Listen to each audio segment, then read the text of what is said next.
Non, Bahouri n'a aucune donnée quand il parle justement de la tenue du référendum cette année. Celui en qui nous croyons, en tout cas dans cet échange-là, celui en qui nous croyons, c'est effectivement le porte-parole du gouvernement. C'est ça la réalité. Et donc pour vous, la parole de Gawal pèse plus que la parole de... Maintenant, là oui, sur cette question principale, la parole du porte-parole tient mieux que celle du Premier ministre. Autrement dit, docteur, vous, quand on met la parole de Bahour d'un côté, la parole d'Ousmane Gawal de l'autre côté, vous pensez que c'est la parole de Gawal qui compte dans ce cas de figure? Non, je suis en train de dire sur cette question en particulier, compte tenu de la réalité, c'est la parole d'Ousmane Gawal pour moi qui pèse. Mesdames, Messieurs, bonsoir. Ce soir, nous recevons sur Reflet Guinée Dr Edouard Jotomou Pogomou. Il est vice-président de l'ANAD. Il est aussi le président de la formation politique appelée UDRP. Avec lui, c'est la question d'un tour d'horizon de l'actualité nationale. Bonsoir, Monsieur le Président, et bonsoir, docteur. Bonsoir, Monsieur Barry.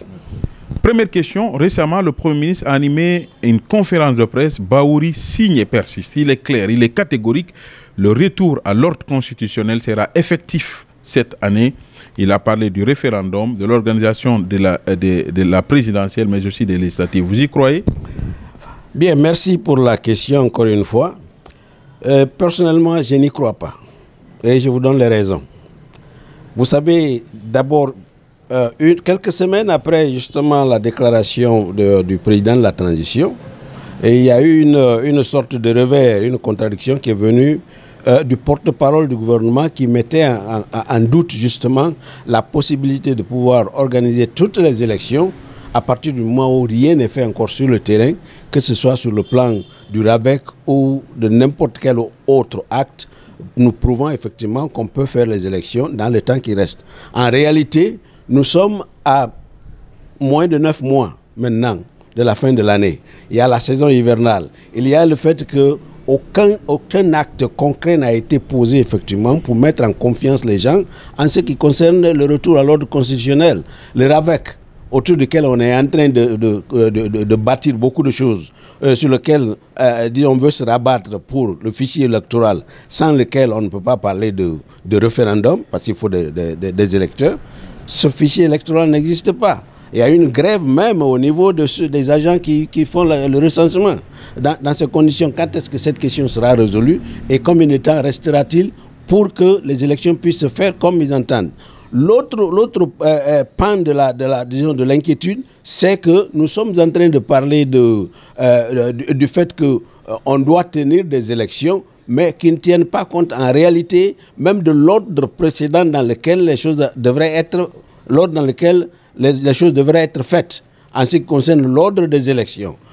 Présentement, on est en train de parler, et ça porte à croire effectivement qu'on est en train d'insinuer que l'on peut tenir des présidentielles avant n'importe quelle autre élection, ce qui est pour nous une sorte de recette pour les mêmes crises qu'on a vues avec la transition de 2009-2010. Docteur Maurice Andal l'a dit récemment, le ministre des Affaires étrangères, il dit que comme la communauté internationale tient beaucoup au retour à l'ordre constitutionnel, il faut organiser l'élection majeure. Selon lui, l'élection majeure, c'est la présidentielle. Mais écoutez, l'élection majeure va apporter justement la perpétuation des mêmes problèmes que nous avons eus sous Alpha Condé.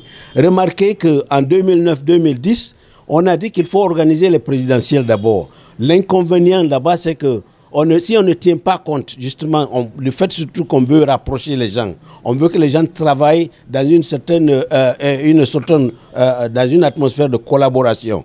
Mais si le président élu vient lui seul, il va constituer une assemblée nationale qui est à sa guise. Celui déjà qui nomme à tous les postes, celui qui nomme, comment on appelle, au niveau de l'instance judiciaire, celui qui nomme sur le plan administratif. En ce moment, c'est une dictature qu'on est en train de préparer. Nous pensons, pour éviter ce qui s'est passé effectivement en 2009, ce qu'il faut faire, c'est de laisser justement aller commencer de la base au sommet, comme ça a été dit dans la charte qu'eux-mêmes ils avaient écrite. Alors, si on va à l'encontre, ça veut dire qu'on veut perpétuer les mêmes choses. Et ça ne marchera pas. Alors, docteur, l'autre question. Quand vous dites que vous ne croyez pas que M. Baouri a dit, c'est le Premier ministre quand même, c'est le chef du gouvernement quand même. Quand il vous dit oui, le retour à l'ordre continu sera effectif, il le dit à partir des données, par exemple. Non, Baouri n'a aucune donnée quand il parle justement de la tenue du référendum cette année.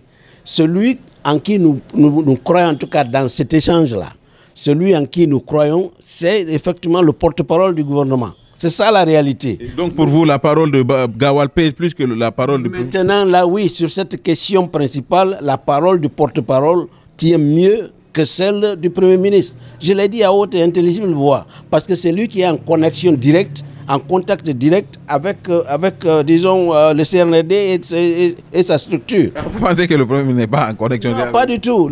Sur cette question, parce que d'abord, ce qu'ils disent, lui et le porte-parole du gouvernement sont en contradiction. Et les choses qui se passent sur le terrain nous laissent croire effectivement que le porte-parole du gouvernement est beaucoup plus crédible sur cette question que son Premier ministre. En fait, le Premier ministre n'est pas le porte-parole du gouvernement.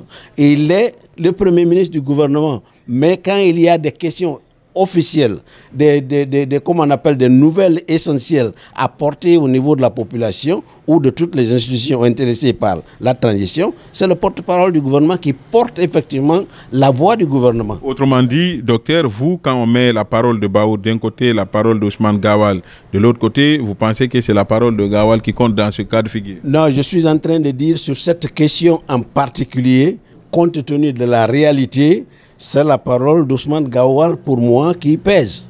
Okay. Parce que c'est ça qui est en conformité avec les réalités que nous vivons sur le terrain.